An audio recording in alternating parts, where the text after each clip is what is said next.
제가 단톡방하고 카페에도 전해드렸듯이 심화서는 기본서에 나와 있지만 한 번 더 강조하거나 좀 더 깊게 심층 있게 좀 다룰 필요가 있는 내용들, 그리고 심화서에 안 나와 있는 내용들을 위주로 해가지고 그 세 분의 책의 시 중에 그래도 괜찮아요. 전웅 씨하고 문정희 씨하고 그다음에 또 한 분 그 세 분이 그래도 책이 제일 괜찮게 쓰여졌어요. 그래서 그 책에 안 나와 있는 그 책에 이 기본서에 안 나온 내용이 가끔 있어요. 그리고 또 거기에 서술식으로 쭉 기록한 내용들이 똑같은 내용이지만 또 다르게 표현된 내용들도 있고, 그래서 여러분들이 이해를 돕기 위한 거예요. 이해. 전반적으로. 그래서 여러분들이 이 책을 볼 때, 심화서를 볼 때 기본서를 같이 봐야 돼요. 기본서를. 그래서 이 심화서 내용 책은 이런 식으로 돼 있어요. 이게 제목을 맥스포인트라고 했는데 이 책은 맥스포인트 1으로 나중에 다시 개정해서 나올 거예요. 그리고 이건 맥스포인트 2고, 그 다음에 이것은 이제 맥스포인트 이기잼, 그죠? 엑서사이즈, 시험 문제 위주로 해서 편성된 거예요. 그래서 여기에는 하여튼 2022년도 시험 문제 7급, 특히나 7급 시험 문제를 완전히 완벽하게 복귀한 문제가 아직 수락되어 있고, 그 다음에 이 시험 문제는 한 2,000여 문제가 돼요. 실제는 2,000 문제 더 돼요. 왜냐하면 연관성 있는 문제도 다 포함됐으니까는 거의 3,000 문제라고 보면 돼요. 그 다음에 이것은 여기에도 한 1,000여 문제가 있어요. 여기도. 그리고 여기 기본서에 한 6, 700문제. 근데 기본서에 있는 문제가 물론 이제 여기서도 일부는 달아져요. 여기서 일부 달아지는데, 하여튼 이렇게 보면은 여러분들 기본적으로 최소한 3,000문제를 갖다가 최소 3,000문제 이상을 다뤄요. 그렇기 때문에 웬만한 문제는 다 커버할 수 있다고 보면 돼요. 그래서 이 기본서를 충실히 계속 읽으면서 여기 심화 내용을 갖다가 따라와야 돼요. 이 심화 내용은 단원별 심화 단원별 내용이 있는데, 이 단원별 내용은 이렇게 돼 있어요. 1장부터 14장까지. 그래서 여기까지가 결국은 국가정보 활동 개요가 되는데, 여기까지가 뭐예요, 결국은? 여기. 요거는 이제 국가정보학이고, 예.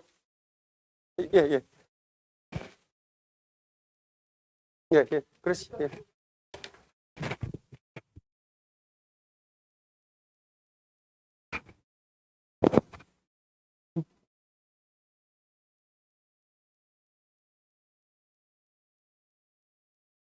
아이고, 많이 부족하네요. 예, 이거 보시면 돼요. 예. 자, 이거 뒤로 같이.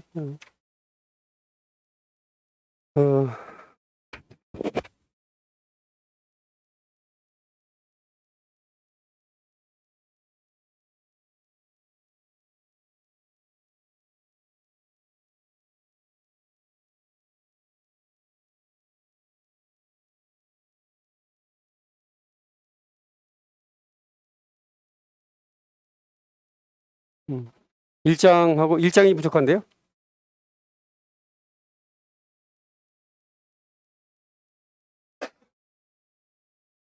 예. 내용은 조금 더 지날 거니까. 예. 그래서 요게 지식이잖아요, 지식. 요 파트 같죠? 지식이고, 여기 파트, 여기 정보순환 활동, 그 다음에 정보순환 활동을 첩보 수집 및 분석 활동, 그 다음에 정보 분석 기법과 보고서 생산. 요까지 해서 결국은 정보순환이죠. 정보 생산 활동이죠. 정보 생산 활동은 활동 영역이잖아요. 활동 영역. 그죠? 활동 영역. 요까지가 비밀 공작 활동까지 활동 영역이잖아요. 요까지가. 그래서 지식과 활동과, 그 다음에 물론 여기 사이버 정보전까지가 포함이 돼서 활동 영역이 더 확대된 거죠. 활동 영역이. 그리고 김정은 시대의 정보, 세계 정보기구의 특징. 요 파트가 결국은 조직이잖아요. 조직. 요 파트가. 조직. 그래서 켄트가 정보는 지식이자 활동이자 조직이다. 특히 국가정보는 조직까지 포함하고 시직 활동과 조직까지 포함된 게 국가정보라 하잖아요. 그래서 요 장이 지식 파트에 나갈 때 우리 기본서에 지식 1, 2, 3장 4장까지 돼 있죠. 국가정보화까지. 그죠? 예. 그 다음에 이 파트는 5장으로 해서 이렇게 통과돼 있죠. 5장으로. 기본소에. 그죠? 5장. 그 다음에 여기는 6, 7장. 그 다음에 이제 사이버, 그 전에 이제 11장, 6, 7, 8장은 이제 국가위기관리. 그 파트로 돼 있는데, 하여튼 이 파트까지 해서 좀 계속 같이 따라와야 돼. 기본소하고 여러분들. 비교해서. 그러면서 여기는 조직부 파트는 세계정보기구 같은 경우는 김정은 시대 정보 조직만 할 거예요. 김정은 시대 정보 조직은 기본소 내용과 좀 차이가 좀 있어, 조금씩은. 그래서 최종 어느 파트에서 나올지도 모르는 거야. 왜냐하면 북한의 정보기구가 완전히 확립이 돼서 나와 있는 이론서가 없어요. 그래서 기존에 있는 북한의 정보기구하고 현재 김정은 시대에 들어와서 정보기가 어떻게 변천됐다. 그 내용을 다 알아야 돼요, 여러분들. 그 다음에 세계정보기구의 특징. 세계정보기구의 특징은 각 나라별로에서 정보기구가 어떻게 발전되어 왔다. 역사적인 배경. 그 역사적인 배경이 굉장히 중요해요. 그것도 계속 많이 나와. 간간히. 그래서 각 나라별로의 어떤 배경이 되는 정보기구의 역사 배경이 되는 내용들을 알아야 돼. 그거 플러스해서 기본서에 나와 있는 정보 조직을 다 알아야 돼. 각 나라별로 정보 조직을 다 알아야겠죠. 국내 정보 조직, 국내 정보기관, 국외 정보기관, 해외 정보기관, 그 다음에 방첩, 보안기관, 또는 군사 정보기관.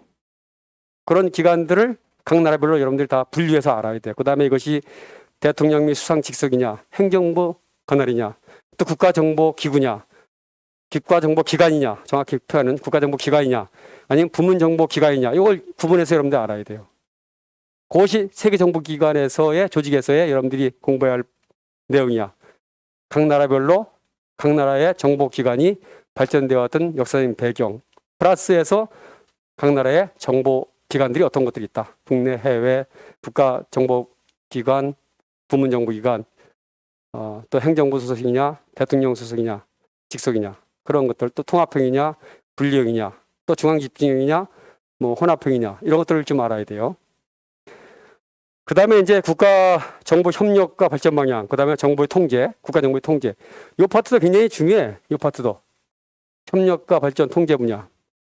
이 파트도 계속 요즘 들어서 더 많이 또 나와요. 그래서 예전에는 여기까지가 많이 나와서 주로 여기서부터 해가지고 여기까지가, 비밀공개까지가. 근데 지금은 나머지 확장된 정보활동 영역, 사이버 정보전이라든가, 경제정보활동, 그 다음에 국제범죄 및 테러, 국가위기 관리, 요 안보, 요 파트도 프레스에서 나왔단 말이지. 특히 지금 냉전 이후에 산업정보활동이 굉장히 중요하게 됐잖아요. 냉전 이후에. 그러니까 산업정보활동 분야도 간혹 나왔어. 비밀공작 활동 당연히 나오고, 그 다음에 사이버 정보전 굉장히 중요하잖아요. 최근에 들어와서. 이런 파트도 계속 나오는 횟수가 점점 많아졌어요. 예전보다. 예전에 여기까지만 주로 나와서 비밀공작까지만, 여기까지만. 그러다 여기가 이 파트, 확장된 정보 영역들을, 정보활동 영역은 결국은 세 가지라고 크게. 정보 생산활동. 그죠? 여기 정보 생산활동은 정보 수집 및 분석, 정보 생산활동. 그 다음에 방첩 및 보안, 비밀공작활동. 여기가 정보활동 영역이야. 그렇지만은 사회가 고도로 발달되고, 첨단화되고, 인터넷 세상이 발전하면서 사이버 정보전이 발전하고, 또 냉전 이후에 경제정보가 중요해지게 되면서 산업정보 활동도 중요해지고, 또 교통 및 통신 발달하고 이러면서 전 세계가 어떤 하나의 지구촌화되면서 국제범죄, 테러 이런 것들도 전 세계의 영역이 없이 나타나는 거니까는 그것도 마찬가지 국가의 안보의 위협, 또 국가 이익의 위협이 되잖아요. 그것도 마찬가지 정보활동 및 방첩활동의 포괄적인 확장된 영역으로 확 나타난 거예요. 그것이. 그래서 그 파트까지도 나오다가 이제 지금은 여기 정보 조직은 예전에 한두 문제밖에 안 나왔는데 지금 정보 조직 관련해서도 일반 그 배경이 되는 역사적인 배경이 되는 내용까지 해서 포함해서 나온다는 거죠. 그 다음에 여기 협력과 통제 파트도 마찬가지. 점점 갈수록 더 많이 나와요. NSC 특히 국가안보회의 이런 것도 NSC 관련된 나왔었다고. 뿐만 아니라 세계 각 협력기구들, 그 다음에 국가 정보에 대한 어떤 민주적인 통제 방안들, 이런 파트가 아주 구체적으로 나왔어. 구체적으로 또 통제 방안에 대해서 통계와 협력, 통계와 뭐 효율성 뭐 이런 파트로 해가지고 그 개념들이 있어야 되는 거예요. 그 개념을 일반 우리 학원에서는 좀 그 부분에 대한 언급이 좀 부족해요. 그래서 그 사회에 일반적으로 나와 있는 세 개의 책들을 요약을 해서 심화서를 만든 거예요. 심화서를. 그래서 이 심화 과정을 진행하면서 여러분들한테 심화 과정을 진행하면서 시험을 똑같이 볼 거예요. 지금 기본서 시험 내용이 시험 결과가 여러분들 별로 안 좋아요. 60%밖에 안 돼, 평균.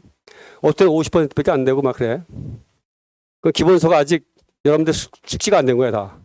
기본서 그 전주에 배웠던 내용들에 대한 기본서 점수가 평균 5, 60점밖에 안 된다. 이건 여러분 반밖에 공부 안 했다는 거죠. 그렇다면 기본서를 계속 100%가 나오도록 공부를 해야 돼요. 그래서 심화서를 공부해 가면서 만약 오늘 국가정보학의 발달을 분야를 했다 하면은 다음 주에 심화서 내용 플러스 기본서 내용에 나와 있는 국가정보학 관련 내용을 같이 짬뽕에 같이 나오는 거예요. 시험을 그렇게 같이 볼 거예요. 그러니까 여러분들 기본서도 보고 심화 내용에 나는 국가정보학 이 파트도 보고 같이 공부해야 되는 거예요. 병행해서니까는. 그러면서 여기에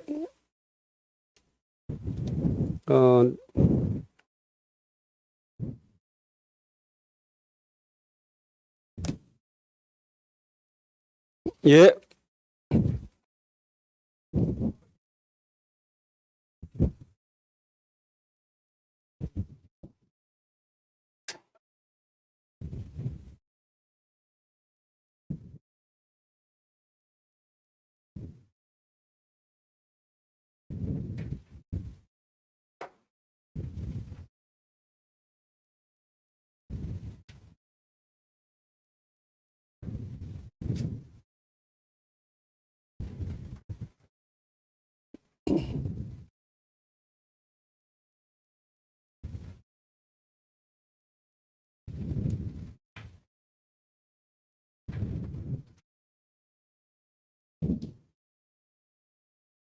감사합니다. 예.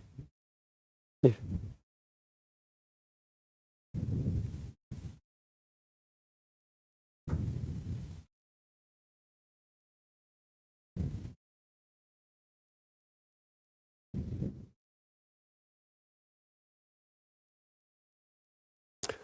예, 그래서 이 심화서 내용을 구체로 보면 파트 1이 심화 단원별 내용이에요. 1장부터 14장까지 구성되어 있다 그랬죠. 1장부터 14장까지 구성되어 있는데 여기에도 마찬가지 각 단원별로 해서 25문제씩 추가되어 있어요. 여러분들 단원 나갈 때마다 문제풀이를 스스로 해야 돼요. 그리고 저는 그 전주에 1장 맞다. 1장을 공부했다면 1장에 대한 시험 문제를 여기 단원에 나와 있는 문제 중에서 일부 낼 수 있어요. 그 다음에 내용에서 내가 독자적으로 내기도 하고 또 다른 파트에 내기도 하고 다른 그냥 생소하게 이런 일반 기본서에 내기도 하고 할 거예요. 그래서 여러분들 따라올 때 1장 공부하고 나서 1장 문제를 여러분 반드시 풀어봐야 돼. 그죠? 그 다음에 여기에 실전 모의 문제풀이가 또 8회차가 8회차가 있어. 8회차 곱하기 50문제씩 돼 있어요. 50문제씩. 이 문제도 마찬가지로 여러분들 쭉 풀면서 매주 한 50문제씩 풀어본다고 생각하고 여기 이 문제를 쭉 풀어봐요. 실전 모의 테스트 마찬가지 여기 4회차 곱하기 50문제 돼 있어요. 50문제. 그래서 200문제. 이렇게 돼 있다고. 그래서 이 문제도 같이 풀어보면서 따라와야 돼요. 그래서 이 심화서를 갖고 공부하는 방법은 하여튼 기본서를 같이 단원별로, 장별로 해서 기본서와 심화서 내용을 같이 겹쳐서 보면서 공부해온다. 따라온다. 그리고 시험 문제도 그렇게 같이 낼 것이다. 시험 문제 구성은 여기에 기본에 나와 있는 문제 플러스해서 여기 일부 내용들을 갖다가 같이 포함하기도 하고 기본서에 나와 있는 문제도 포함하기도 내가 짬뽕을 해서 낼 거예요. 그 다음에 부록에 파트 4가 부록으로 되어 있는데 심화서나가 내용이 세계 스파이 이야기 나와 있어요. 세계 스파이 이야기. 요거는 뭐 일반 인터넷에도 검색이 되는 내용인데 필요할 것 같아서 여러분들 냈어요. 여기다 포함시켰어요. 그래서 여기에는 물론 여러분들이 기본을 알고 있는 뭐 조류계라든가 알고 있는 사람도 있는데 그 외에 모르는 사람도 꽤 많아요. 그래서 한번 신문에서 한번 기사화해서 이렇게 쭉 정리해 놓은 내용이 있어가지고 이것도 공론화됐기 때문에 이 내용 중에서도 나올 수 있어. 우리가 일반적으로 배우는 스파이들 외에도 많이 있더라고. 그래서 10명의 스파이 내용에 대해서 나와 있어요. 그 다음에 세계 주요 정보기관 홈페이지도 있어요. 홈페이지 여러분들 들어가서 보면은 조직을 이해하는 데 도움이 돼요. 각 나라별로 홈페이지가 다 있고. 그래서 그 홈페이지 주소에 따라서 그것도 관심 있게 한번 검색을 해보고. 이것이 심화 과정이에요. 심화 과정. 심화 과정 한 3개월 할 거예요.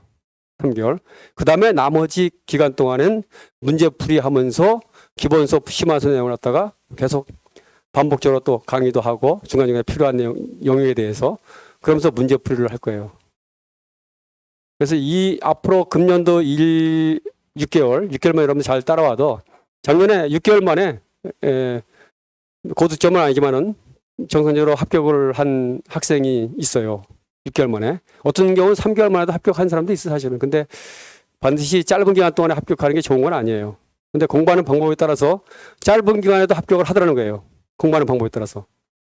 그 사람은 마찬가지 내가 강조했던 대로 공부를 한 거야.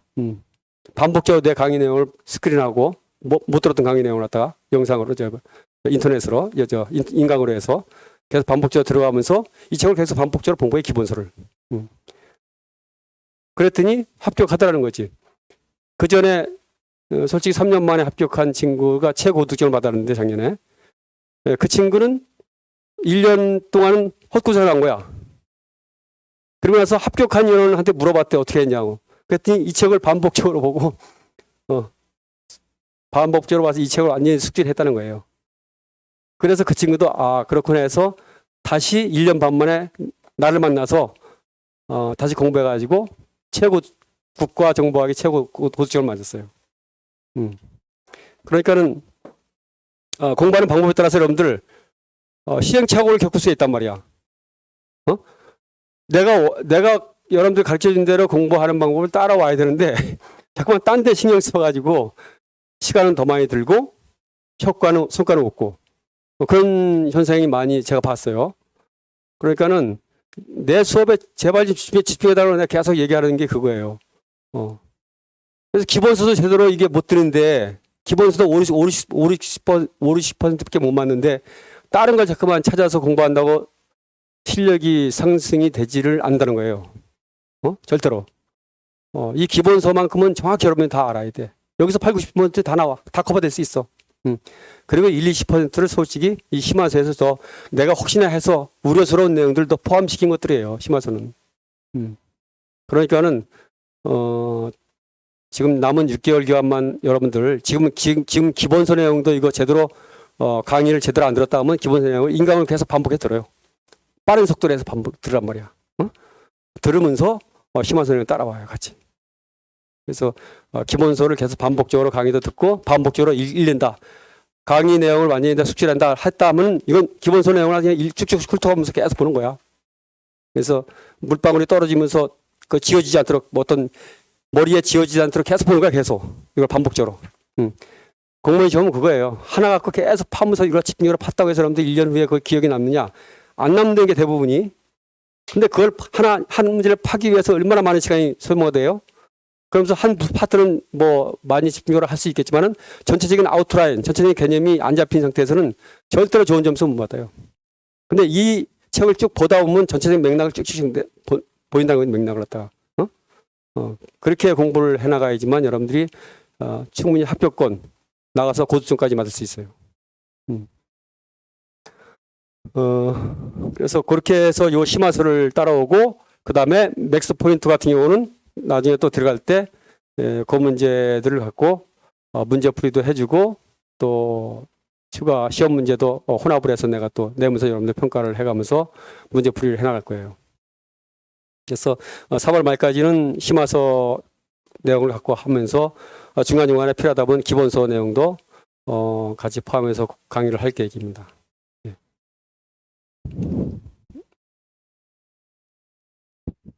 그 다음에 그래서 이제 1장을 나가면은 이제 1장은 국가정보학을 먼저 1장에 다루었어요. 국가정보학의 학문적인 기원. 학문적으로 언제부터 이게 국가정보학이라는 걸 관심을 갖고 있었느냐. 아니 국가정보라는 것은 언제부터 관심을 갖었냐. 그리고 국가정보학에 대한 이해. 국가정보학은 뭐냐? 그 국가정보학의 연급 접근 방법. 다양한 접근 방법이 학자마다 좀 다 차이가 나요. 접근 방법에 대해서. 그 학자마다 차이 나는 접근 방법이 어떤 접근 방법으로 국가정보가 연구했다. 또 국가정보학의 학문적 위상, 또 한계, 연구의 한계. 이 파트에 나눠서 여러분들한테 1장을 갖다가 진행할 계획입니다. 원래 오늘 여러분들한테 사실은 이번 주하고 다음 주까지 해서 이 전체적인 내용을 한번 쫙 그냥 빠른 시간 내에 스크린 해주려고 그랬어요. 근데 책이 안 나오는 바람에 그냥 정상적으로 진도를 나가다가 나중에 이제 나중에 핵심 강의를 2번 정도 이렇게 스크린을 갖다가 2번 정도 반복해서 해주면서 이 심화서 내용도 3번은 여러분들 내가 내 입으로 떠들어 주려고 그러는 거예요. 내 입으로. 기본서도 여러분들 이거 3번 내가 따로 떠들어 줬죠. 이거 기본서도. 최초의 기본서 개요. 2, 3주 했고 그 다음에 한 10주 정도 세부 강의했고 그 다음에 다시 핵심 강의를 해서 8시간을 또 해줬잖아요. 3번을 써줘. 3번 여러분들 이거. 내가 쓸 때쯤만 해도. 그러니까 내 강의만 제대로 따라와도 이거 벌써 3번 본 거야. 그러면서 자기 스스로도 계속 봐야 된다니까는. 그래서 지금은 여러분들 최소 이거 정도로 5번은 봐야 되는 거야. 응? 그리고 남은 기간 동안에 또 5번 최소 봐야 되고. 그래야지만 이것이 나중에는 하루 8시간이면 볼 것 같다가 나중에는 2시간이면 보게 된다니까 쭉쭉 보면서. 이 눈에 다 들어온단 말이야, 이 내용이. 쭉 보면서. 그 정도로 돼야 돼요, 여러분들. 이 내용이 그냥 쭉 이러면서, 국방정보본부, 설립 배경 그렇지. 변천과정 이렇지. 임무 이렇지. 주요 업무 이렇지. 이게 쭉쭉 눈에 들어와 있단 말이야. 그 정도로. 그래야지만 여러분들 8, 90점, 최소 8, 90점 맞을 수 있단 말이야. 그래야지만. 응? 그렇게까지를 봐야 된다니까는. 그래서 어느 한 파트가 예전에 시험에 나왔다고 해서 그 파트가 또 시험에 나오냐? 안 나와요, 안 나와. 안 나올 가능성이 더 많아. 물론 조금 방향을 틀어서 다른 파트를 나올 수 있어. NSC 같은 경우는 제가 방향을 틀어 다른 파트로 나오기도 했어요. 그렇지만은 대부분이 안 나왔던 문제들이 또 나오고 또 엉뚱한 부분에서 나오고 그래서 이것이 공부하면서 이 파트가 중요하다. 그 파트만 공부하면 안 돼. 어느 파트에 나올지 몰라. 그리고 지금까지 시험에 나온 문제들은 여기 기본서에 나온 문제들 있잖아요. 여기서 다 기존에 시험에 나왔던 문제들이야 다. 그런데 단 복구를 제대로 안 해서 복구를 단답형을 했어. 여기 나와 있는 책에 나와 있는 시험 문제는. 근데 이런 식으로 시험이 안 나온단 말이지. 이런 식으로. 여기 나와 있는 기본서에 나와 있는 식으로 시험 문제가 안 나온다니까는 여기는 그냥 정답만 고르도록 나왔어요. 완전한 문장을 복구를 못했어. 그런데 요번에 22년도 시험 7급 문제는 완전히 복구했어요. 글자 하나도 안 틀려요. 그런 식으로 나온다. 그 정도 수준에서 나온다. 그 정도 수준의 문장 길이, 난이도에서 나온단 말이에요. 그래서, 여기 이 책을 보는 것은 그냥 여기, 이런 내용이 나왔구나, 시험에. 이런 식으로 나올 수 있구나, 이런 내용이 나올 수 이런 거, 이 정도만 참고하는 거예요. 이런 식으로 꼭 똑같이 안 나온다니까는. 단답형으로 안 나와, 대부분. 길게 문장을 풀어서 나오지. 예. 그래서, 하여튼 이 국가정보학의 학문적인 기원인데, 물론 고대로부터 이제 냉전 시대까지 쭉 한번 구분을 해봤어요. 그래서 손자봉법은 우리가 통상 한 기원전 600년 전에 손자봉법에서는 군사정보의 중요성을 강조한 내용이 있다는 거죠, 이렇게. 그래서 총명한 군주와 현명한 장수가 움직이기만 하면은 적을 이기고 또 출중하게 공을 세우는 것은 먼저 적정을 알고 있기 때문이다. 적정을 알고 있기 때문에 출중한 공을 세우고 이길 수밖에 없다는 거죠. 그래서 지피지기면 백전백승이고 부지피 부지기면 백전백패 또는 한 번도 승리를 못한다는 거죠. 그래서 적을 아는 것도 중요하지만 나를 아는 것도 중요해. 나를. 적을 이기기 위한 나의 능력, 적의 능력 대비 나의 능력을 아는 게 굉장히 중요하죠. 이번에도 북한에서 그 문기가 침범했을 때 예전에도 한두 번 있었는데도 불구하고 그거에 대한 성능이라든가 목적, 뭐 또 그거를 탐지하고 때려잡을 수 있는 시스템이 제대로 구축이 안 돼 있었던 거 아니에요? 그래서 그런 첩보가 들어오고 상황이 벌어졌으면 그거에 대해서 정확히 대비를 해야 되는데 그동안 그런 대비를 갖다가 소홀히 한 거죠. UAV 무인기를 때려잡을 수 있는 UAV 킬러를 개발한다 그랬거든. 몇 년 전부터 해서. 근데 그 UAV 킬러가 되는 UAV가 있었는데 그런 시스템이 완전히 구축이 안 돼 있다는 거지. 그래서 이번에 그 UAV 킬러 UAV를 때려잡을 수 있는 UAV 체계를 만들겠다고 그러는데 그렇게 적을 알고 우리가 대비하는 그 모습들이 철저하게 이루어져야 돼요. 그래서 유사시에 바로 또 똑같은 동일한 유형이 벌어졌을 때 대처할 수 있는 건데 하여간 적을 아는 것도 중요하지만 아군을 아는 것도 중요하다. 손정부가 이렇게 했죠. 그리고 클라우제비치 같은 경우는 물론 이제 근대 이전이라기보다 근대 시대의 그 군사 전략가인데 적대국의 군대와 국가 동향을 파악하는 것 이것이 바로 뭐예요? 우리의 정보 활동이죠. 바로 파악을 했을 때 우리의 대응 방향을 설정할 수 있고 그 대응 방향을 설정하는 기조가 된다고 하면서 정보의 중요성을 강조했다는 거죠. 적정을 아는 것, 적의 군대와 국가의 동향을 파악하는 것 그것은 바로 우리가 대응 방향을 설정하는데 굉장히 중요하다는 거죠. 그래서 여기서의 그 적의 군대와 국가 동향을 파악하는 것 이것이 바로 정보였죠. 정보. 그런데 이 클라우제비치까지만 하더라도 전쟁 중에 적에 관한 대부분의 정보 보고가 거짓이거나 신뢰성을 가질 수 없다. 전쟁에서는 거짓 정보가 적의 어떤 기만이라든가 허위 정보 유포로부터 비롯되는데 전쟁 중에 획득한 정보에 대한 신뢰성을 갖지 못한다고 클라우제비치는 얘기했어요. 그러면서 어떤 그 적의 기만책에 대한 대응책까지는 언급을 하지 않았던 거죠. 이 당시만 해도. 그러니까 지금은 적의 기만체계까지 고려하면서 첩보를 수집하고 그에 대해 역기만 대응책까지 수립을 하는 정도가 되는 거죠. 지금은. 그러니까 당시만 해도 역기만에 대한 생각을 못한 거죠. 또 국제정치학자들의 입장은 하여튼 클라우제비치처럼 정보의 획득이나 분석의 중요성에 대해서는 관심은 없었다. 대부분의 근대 현실주의자들 들어와서도. 그리고 20세기의 마키아벨리도 마찬가지예요. 마키아벨리도 일상적으로 많이 활용됐던 전략적 기만에 대해서 숙지를 강조를 했지만은 하여튼 기만 행위에 대해서 이때 언급을 했어요. 기만 행위는 혐오스럽지만은 전쟁에서는 매우 필요하다. 칭찬할 만한 일이다. 그렇게 얘기했어요. 그리고 힘으로 적을 제압하는 것만큼 기만책으로 적을 물리치는 것도 훌륭한 것으로 인정된다고 언급했어요. 그렇지만은 여기서 이렇게 기만에 대한 훌륭한 측면을 인정을 했음에도 불구하고 음모나 모방 문제를 다루면서도 첩자나 이중 첩자의 활용에 대해서는 언급을 하지 않았다는 거예요. 기만이 중요하다고 얘기하면서 첩자나 이중 첩자를 이용한 역기만 대책에 대한 얘기는 언급을 하지 않았다는 거예요. 아직까지도. 마키아벨리까지도. 그래서 마키아벨리 역시 정기보 판단이나 출처의 신뢰성이 중요하다는 점을 제대로 인식을 하지 못했다 하는 거죠. 즉 기만이 생긴다는 것은 정보를 정확히 분석을 안 했다는 것이죠. 또 출처의 신뢰성도 파악을 하는 것에 대해서 부족했다는 거지 이 당시만 해도. 근데 이제 17세기에 그 20세기까지 이랬는데 일부 홉수 같은 경우는 17세기에서 저서에서 첩자의 가치와 중요성을 충분히 일부는 인지하고 있었다. 일부는. 그 다음에 또 20세기 말에 이제 본격적으로 국가 정보의 연구가 시작됐는데 두 차례 세계대전에 의해서 정보 활동이 얼마나 중요하다는 것이 부각이 됐어요. 1, 2차 세계대전을 통해서. 그렇지만 여전히 학계에서는 이것이 연구 가치를 느끼지 못했지. 1, 2차 세계대전까지만 해도.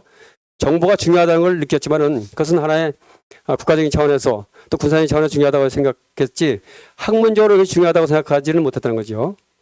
49년도에 이제 셔먼 켄트로부터 해서 시작이 됐는데 2차 세계대전 이후에 셔먼 켄트가 이제 미국 외교 정책을 위한 전략 정보를 출간을 했어요. 이 책이 굉장히 체계적으로 CIA 정보 활동에 대해서 특히나 체계적으로 정리된 책인데 국가정보학에서는 이 책을 하나의 학문적인 현실을 인정하고 있다 하는 거죠. 그래서 이 책의 이제 전체적인 아우트라인이 지식과 국가정보는 지식과 활동이자 조직이다. 그걸 크게 얘기하면서 책 내용을 구성했다는 거죠. 지금 우리가 배우고 있는 내용이 그런 식으로 되어 있는 거죠. 조직이자 지식이자 조직이자 활동이다. 이런 내용으로 해서 크게 구분했다 그랬죠. 우리 책이. 그래서 55년도에 CIA가 이제 켄트의 제안으로 학술지를 창간한 거죠. Studies in Intelligence라는 학술지를 창간하면서 55년도에 이미. 그래서 10여 년 전까지 한 1200여 편의 글을 게재하고 정보활동 관련해서 사례와 경험 위주의 기술을 했다.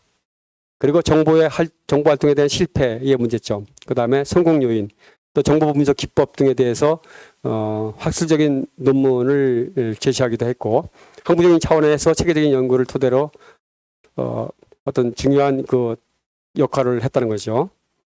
그리고 60년경서부터는 일반 대학의 강좌까지 개설했어요. 미국 같은 경우는. 그래서 토론토 같은 경우가 특히나 정보학회지에 대학의 정보학의 강의의 필요성을 제기를 했어요. 우리나라도 사실은 대학에서 정보학을 강의해야 되는데 지금 서강대인 거 어디서 대학원에서 한 군데 외에는 국가정보학을 강의를 안 해요. 우리나라는. 이게 얼마나 뒤졌어요. 지금 60년대 얘네들 벌써 대학에서 했는데 우리는 지금 2023년도인데 60여 년이 지났는데도 불구하고 아직도 우리나라는 이렇게 뒤진 거예요. 우리나라는 학문적으로도. 그래서 이 정보의 역할과 중요성에 대해서 국민들한테 또 학계에도 연구를 해서 국민들한테 더 인지를 시킬 필요가 있다는 거지. 국가정보를 발전을 위해서 정보활동을 보다 효과적으로 수행할 수 있는 기술이나 이런 발전을 사실 이 학문을 연구를 통해서 가능하게 하거든요. 우리나라는 아직도 이게 학문 연구가 이게 제한되어 있고 그냥 여기 나와 있는 모든 내용들이 사실은 우리가 번역서에 나와 있는 내용들이에요. 예. 번역서. 그러다 보니까는 용어 차이도 좀 나요. 우리 군에서 사용하는 용어하고 시중에서 번역해서 나온 용어하고 차이가 좀 나요. 근데 그걸 그대로 가르치더라고. 그렇게 좀 뒤졌어요. 그 다음에 이제 정보학을 발전한 계기는 사실은 켄트의 역할이 커요. 켄트의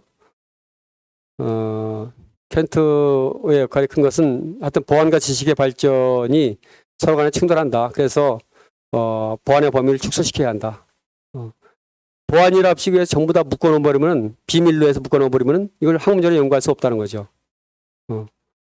그래서 보안과 지적 발전, 학문과는 이게 충돌이 되기 때문에 이 국가정보에 관련된 활동 내용들이 비문으로 전부 다 묶여 있는 걸 갖다가 풀어야 한다. 보안을 해제해야 한다는 거예요. 보안 범위를 축소해야 한다는 거죠.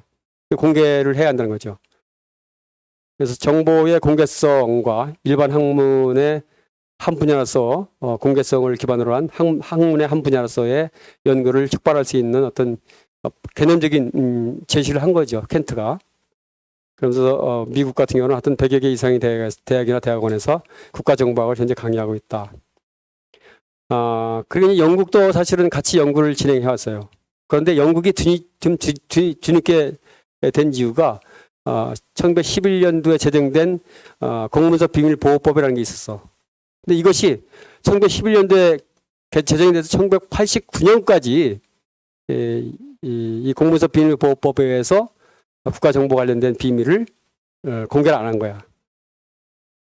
그래서 정보활동에 대해서 영국 같은 경우는 비밀 성을 유지하고 공개를 안 함으로 해서 학계 연구가 미진하게 된 원인 중에 하나죠. 그래서 그냥 학계에서는 주로 이래 007 영화라든가 어떤 소설을 통해서 왜냐면 들은 바는 있거든. 1, 2차 세계대전 당시에 영국 MI5나 MI6의 활동 사항들 들은 거 있기 때문에 그걸 들은 거가 그냥 풍문으로 007을 만드는 거죠. 007을. 또 신문기사라든가 대증소설 이런 걸 통해서 연구를 했는데 이것은 신뢰성이 부족한 내용들이었죠. 그러면서 1967, 70년도에 영국과 미국의 학계 중심으로 해서 정보활동 단행본이 출간되기 시작했어요. 그런데 이것은 매우 하여튼 논리적이라든가 신뢰성 문제에 있어 좀 미흡했다. 또 학술적인 가치로서는 아직 저평가되는 상황이었다. 60, 70년대까지만 하더라도. 그래서 67년대 연구 활동을 보면은 웨스테르라는 사람에 의해서 진주만 기습에 대해서 쓴 거예요. 분석적으로. 그래서 경고와 정책 결정, 경고가 얼마나 중요하느냐, 경고에 따른 정책 결정이 얼마나 중요하는 내용을 썼죠. 그래서 진주만 기습 과정과 원인을 구체적으로 규명한 탁월한 연구로 평가를 받고 있는 책을 웨스테르가 진주만 기습이라는 책을 통해서 내용을 밝혀진 거죠. 63년대 CIA 국장 덜레스가 정보활동 기법에 대해서 또 책을 썼어요. 그래서 여기 정보활동 기법에는 정보 요구, 수집, 분석, 생산 등 일련의 과정을 수록을 하면서 정보 생산 전 과정에 대한 어떤 선두적인 연구 역할을 한 거죠. 그 전까지만 해도 정보 수집, 분석, 생산, 전파 이런 개념이 없었는데 이 정보활동 기법을 통해서 CIA 국장 덜레스에 의해서 최초로 정보 생산 과정에 대한 내용들이 정립이 됐다는 거죠. 그 다음에 커크 패트릭에 의해서 커크 패트릭은 이제 47년, 65년까지 해서 CIA 감사관이었는데 미국의 정보 공동체, 즉 외교 정책과 국내 활동이라는 책을 저술했어요. 그래서 미국 정보 공동체의 정보 활동에 대한 이해에 도움이 되는 자료로 평가를 받고 있다. 그다음 1970년대 중반에는 영미학계에서 정보학에 대한 연구가 활발하게 진행이 되기 시작했어요. 영국 같은 경우는 2차 세계대전 당시에 연합국 암호 해독 사례인 울트라 계획을 공개했어요. 영국 같은 경우는. 또 미국은 워터게이트 사건이 74년도에 있었죠. 그 민주당 당사 워터게이트를 당시에 거기에 도청 장치를 설치해서 민주당의 그 정치 활동을 모니터링했던 거죠. 그것이 발각이 되면서 당시에 야당이었던 민주당이 뭐 가만히 있었겠습니까? 그래서 CIA 비밀 공작 활동의 어떤 윤리성 문제에 대해서 이제 대중 매체하고 그다음에 의회에서 비판을 하기 시작한 거죠. 과연 CIA 국가정보기관이 정치적인 목적으로 해서 상대 정치당을 감청할 수 있느냐? 그건 당연히 안 되죠. 민주국가에서는. 그죠? 그래서 이때 이제 학계에 관심이 일기 시작했어요. 미국 같은 경우는. 그 다음에 영국의 이제, 마스터맨이라는 사람이 더블 크로스 작전을 저술을 했고, 더블 크로스 작전. 즉, 소련에 대한 암호문을 해독하는 작전이었죠. 암호문 해독을 MI5, MI6에서 영국을 유실해가지고 소련의 암호문을 해독을 하면서 독일의 암호문을 해독하면서 독일군에 대한 이중 간첩 활동을 한 거죠. 이중 간첩 활동을. 그래서 그런 더블 크로스 작전을 저술했고 윈터보담사 같은 경우는 울트라계에 대해서 출간을 했죠. 울트라는 울린에서 울트라 영국의 암호 해독 작전이죠. 영국의 암호 해독 작전에 대한 비밀서를 발간했다는 거죠. 그래서 실질적으로 있었던 내용들을 갖다가 계속 이렇게 책으로 저술하는 이런 활동이 활발하게 진행됐다는 거예요. 70년대 중반부터. 그리고 70년대에 또 미국의 정보기관에 대한 어떤 워터게이트 사건을 계기로 해서 정보기관에 대한 국민의 불신, 그 다음에 비판, 그 다음에 학계의 논의가 활발하게 전개되는데 특히 79년도에 국가정보연구협회가 설립이 됐다는 거예요. 우리나라 2000년대에 들어와서 설립이 됐는데 정보기관의 역할과 활동 개선 방안에 대해서 연구할 목적으로 국가정보연구협회가 설립됐다. 79년도에. 인원은 주로 국제관계라든가 외교정책, 정치학자, 역사학자, 사회학자, 법학자 등이 중심이 돼서 국가정보연구협회를 설립했다는 거예요. 우리나라도 마찬가지에 국가정보연구협회가 정보학회가 있는데 정보학회 구성 인원들이 전부 다 일반 정치, 역사 연구자들이에요.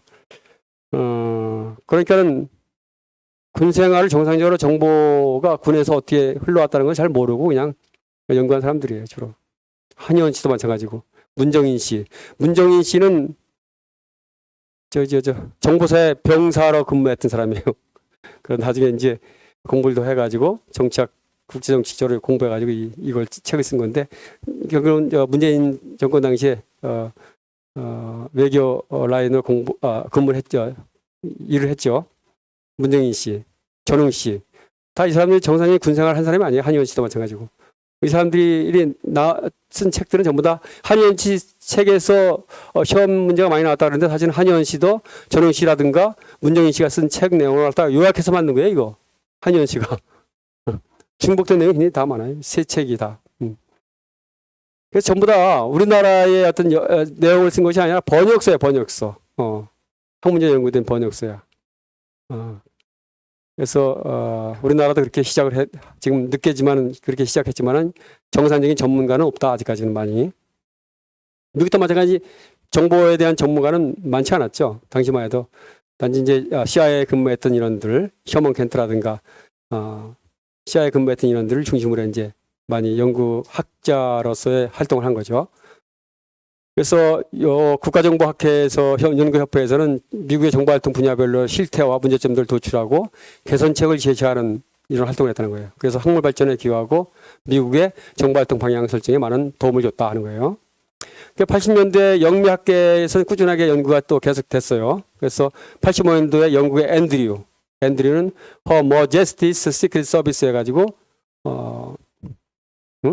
왕의 어떤 비밀 정보 기관에 대한 책을 쓴 거죠. 그래서 MI5, MI6 중심으로 해서 영국 정보 기관의 기원과 형성, 발전 과정을 상세히 기술한 책이 나오고, 동시에 이제 여러 학자들에 의해서 세계 정보기관 조직과 활동 양상이 연구가 됐고, 리첼슨과 벨 같은 경우는 2차 세계대전에서 1980년대까지 영미 신호정보 협력 실태를 기술한 책을 썼어요. 그래서 또 Ties That Bind 해가지고 정보 협력 between the UK, United Kingdom, USA, 미국과의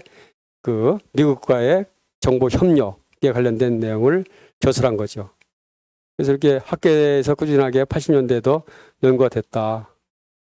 그다음에 80년대 말 이후에는 사실은 89년도, 90년도에 냉전 체제가 소련이 붕괴되면서 냉전이 해체가 된 걸로 착각을 했어요. 소련이 무너지면서. 근데 지금 냉전이 그대로 남아있죠? 러시아, 중국, 북한. 그 시스템이 그대로 남아있어요, 지금. 신냉전 체제가 사실 지금. 그래서 냉전이 종식이 된 걸로 생각했는데 그 당시에는 하여튼 냉전이 종식되면서 CIA 자료를 과감하게 공개했다. 더 이상 그 당시까지만 해도 미소 간에 또 중국 간에 어떤 공산권 국가와 자유민주주의 진영 국가 간의 정보 첩보전이 굉장히 활발했거든.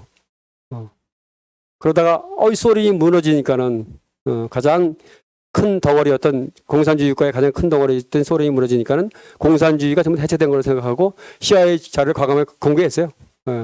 그래서 냉전의 기간 동안에 벌였던 정보 활동에 대해서 연구가 더 활성화됐고, 그 다음에 이제 비코이지와 굿맨이라는 사람이 Strategic Intelligence for American National Security 해가지고 미국 국가의 안보를 위한 전략적인 정보, 미국과 안보를 위한 전략 정보에 대한 책을 썼어요.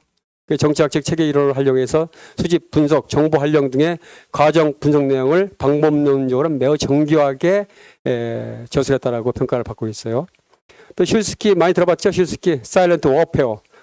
사일런트 워페어는 이거 진짜 미국 대학에서 가장 국가정보학 교재로서 가장 많이 활용이 된 책이에요. 사일런트 워페어. 사일런트. 그래서 소리 없는 전쟁이죠. 소리 없는 전쟁.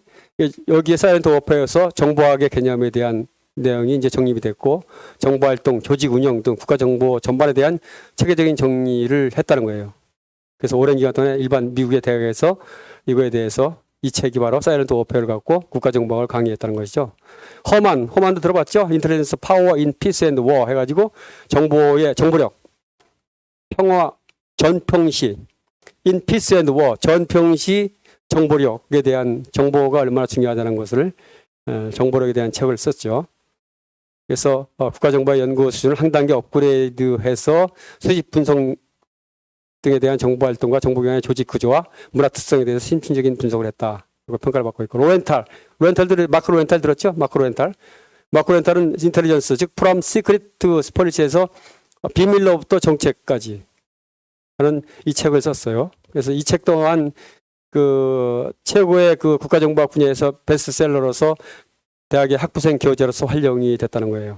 그래서 정보활동에 대한 정보활동에 대해 쉽게 풀어 쓴 책인데, 하여튼 이 책도 마찬가지, 여기에 그 사이언트 워페어, CSQ와 로렌탈이 쓴 이 두 책이 오랫동안 하던 국가정보학 분야에서 학부생들한테 교재로 활용이 됐다는 거죠.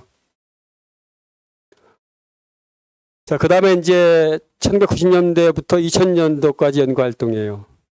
하여튼 이때 뭐 기존까지 연구했던 내용들을 수정 보완한 내용들을 위주해서 개정판이 나오면서 좀 더 강범위한 연구와 학계 논의가 계속됐다 하는 거예요.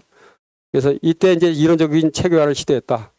그리고 회고록 형태의 역사적인 문헌적 연구는 지속됐고, 미국 정보활동의 기원과 발전 과정을 역사적 접근 방법으로 연구했다는 거죠. 그 오트리라는 사람은 History of U.S. Intelligence Espionage 해가지고 정보 첩보, 그 다음에 커버드 액션, 비밀 공작 활동이죠. 그래서 미국 어떤 그 레볼루션으로부터 CIA까지 이 어떤 정보의 그 첩보전과 비밀 공작 활동에 대한 역사를 기술한 거죠. 오트리. 그래서 미국 독립전쟁으로부터 2차 세계대전 62년까지 미국 정보공제 형성과 발전에 대한 역사적인 평가를 했다 하는 거예요. 오트리라는 사람이. 리첼슨 많이 들어봤죠? 제프리 리첼슨. 제프리 리첼슨도 마찬가지로 Century of Spies라는 책을 저술을 하면서 인간 및 기술 정보 활동에 대한 백과사전적 소개가 된 책을 저술했다는 거예요. 스파이 활동이 정치 외교 역사에 어떤 영향을 미쳤는지에 대한 분석적인 시각에서 이 책을 기술했다는 거죠. Century of Spy, 스파이의 세기, 이런 책을 썼다는 거죠. 그 다음에 크리스토퍼 앤드류는 이제 For the President Eyes Only 해가지고 대통령의 유일한 눈이죠. 그래서 미국 워싱턴에서 부시 대통령 기간 동안에 정치, 외교, 군사 등의 정책 결정에 정보기관이 어떻게 활용되는지 심층적인 분석을 했다는 거죠. 그래서 여기에서 정치와 정보와의 관계가 연구가 됐다는 거예요. 정치와 정보의 관계. 그래서 이렇게 많은 학자들이 책을 많이 썼죠. 우리나라는 이게 독특한 경험, 역사를 갖고 독특하게 자기만의 책을 쓴 사람이 없어요. 우리나라. 하나도 없어요. 안타깝게도. 정말 이것은 정보병과 30년 군생활 했던 나한테도 책임이 있는데, 전역하고 나서 나도 사실은 썼어야 되는데 쓸 수 있는 경험적인 요소도 충분하지 않고 자료도 충분하지 않아가지고 여러분들 가르치는데 현재 만족하고 있습니다. 그 다음에 이제 90년대 냉전 시대 동안의 첩보, 비밀 공작 활동, 위기 상황, 전쟁 등의 사례를 연구를 CIA에서 했다는 거죠.